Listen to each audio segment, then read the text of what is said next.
중국은 십수년간 급속한 인구 증가로 인한 식량 문제를 해결하기 위해 인구를 억제해왔지만 이제는 오히려 인구 감소로 인하여 경제학자와 다른 사람들은 중국과 전 세계 국가에 끼칠 나쁜 영향에 대해서 이야기를 하며 인구가 줄면 안 된다고 하고 있다. 당중 중국은 인구 감소에 직면하여 있고 통계만 봐도 태어나는 인구보다 사망하는 인구가 더 많아지고 있다. 중국의 인구가 감소되면 중국뿐만 아니라 세계에 영향을 끼칠 이유에 대해서 알아보자. 첫째, 중국에서 생산되어 세계로 수출되는 상품들은 중국의 값싼 노동력을 통하여 공급하여 왔지만 인구가 감소되면 노동자 수가 줄어 그만큼 임금이 올라가 물가가 오를 수밖에 없다. 장기적으로 소비자들의 비용 또한 상승시켜 중국산 수입품에 크게 의존하는 미국과 같은 국가의 인플레이션을 악화시킬 수 있습니다. 둘째, 중국의 인구 감소로 인하여 소비자의 소비 또한 감소를 의미하기 때문에 중국이 세계 시장에서 차지하는 소비율 또한 급감되어 여러 글로벌 브랜드들 또한 큰 타격을 입을 것으로 예상됩니다. 그로 인하여 글로벌 브랜드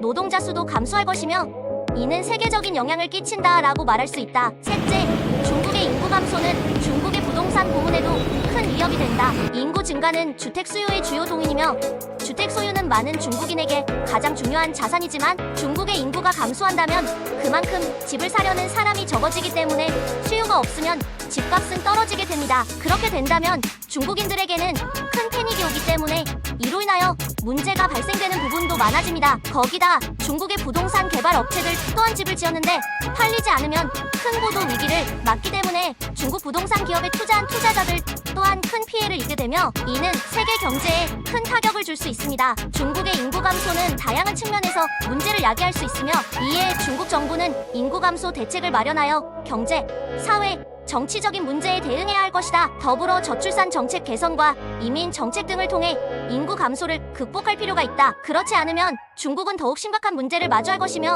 세계 경제 또한 큰 타격이 올 수 있을 겁니다.